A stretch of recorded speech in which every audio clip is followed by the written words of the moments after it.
Hello বন্ধুরা, আমি ছোট্ট একটা চেরি ফল। দেখতে ছোট হলেও কিন্তু আমি ভীষণ রঙিন আর মিষ্টি। আমি সাধারণত গাছের ডালে ডালে ঝুলে থাকি। ডালে ডালে ঝুলে থাকি, লাল চোখে যেন হাসছি।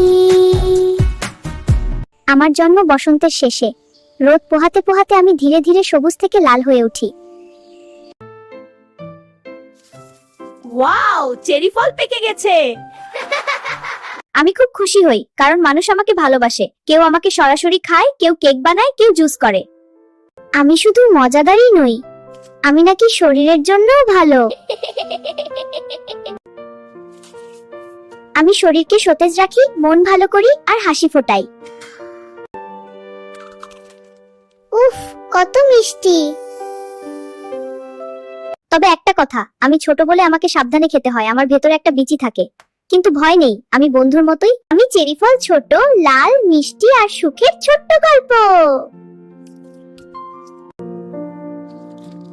তোমার মুখে যদি হাসি ফোটাতে পারি, সেটাই আমার মজা। বন্ধুরা, আরো এমন নতুন নতুন ভিডিও দেখো, তার জন্য লাইক করো, শেয়ার করো এবং সাবস্ক্রাইব করো। দেখা হচ্ছে পরের ভিডিওতে।